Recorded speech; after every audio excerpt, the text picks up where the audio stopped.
Hello बच्चों, let's read this question. The question says, go through the following statements and select the one which is correct regarding starch digestion. A option, digestion of starch starts from the stomach. B option, around 30% of the starch is digested in the stomach. C option, digestion of food requires the action of pancreatic juices. D option, during absorption, end products are passed through stomach into the small intestine. अगर इस question के level की बात की जाए तो ये एक मॉडरेट लेवल का क्वेश्चन है, और अगर इसके की कॉन्सेप्ट की बात की जाए तो the key concept of the question is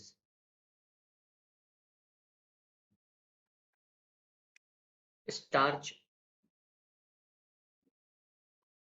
digestion.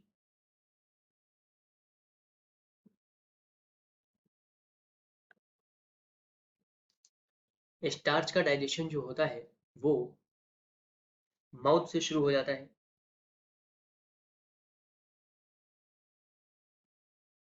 Mouth में जो सैलिवरी एमाइलेज एंजाइम होता है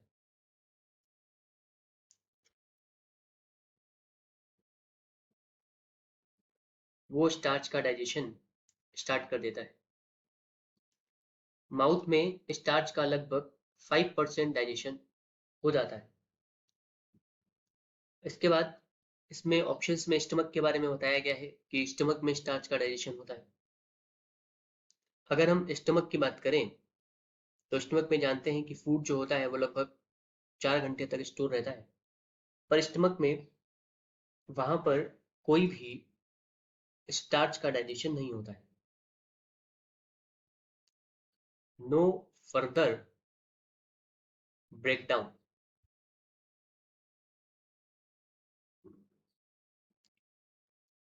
ऑफ स्टार्च. ऐसा इसलिए होता है क्योंकि जो स्टार्च होता है, स्टार्च को डाइजेस्ट करने के लिए वहां पर एमाइलेज एंजाइम चाहिए होता है, और एमाइलेज एंजाइम जो होता है वो एसिडिक मीडियम में वर्क नहीं कर सकता है. और जो स्टमक होता है वहां पर एसिडिक मीडियम होता है, तो इस तरह से स्टमक में स्टार्च का कोई डाइजेशन नहीं होता है. इसके बाद फूड होता है वो आगे बढ़ता है इंटेस्टाइन में. इंटेस्टाइन में क्या होता है, इंटेस्टाइन में वहां पर पैंक्रियाटिक एमाइलेज होता है.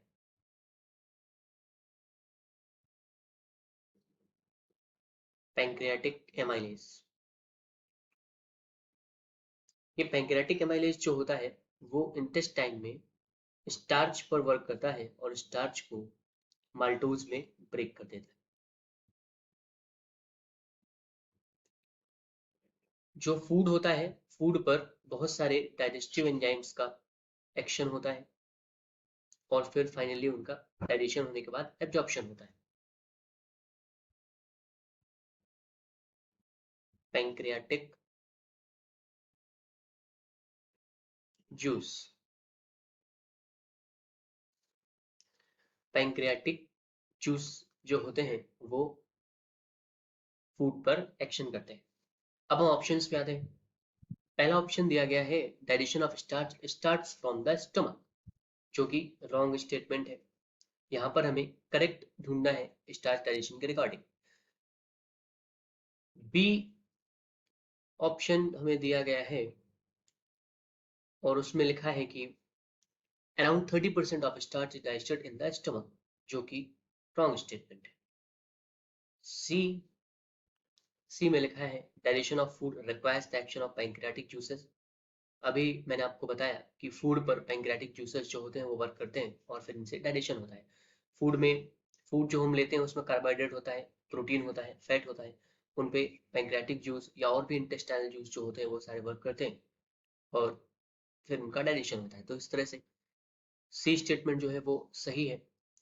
और जो डी स्टेटमेंट लिखा है during absorption end products are passed through stomach into the small intestine, यहाँ पर मैं डाइजेशन के बारे में बात करनी है, तो इस तरह से ये वाला स्टेटमेंट भी wrong. So the final answer is C. Hope you understood it well. Best of luck. Thank you.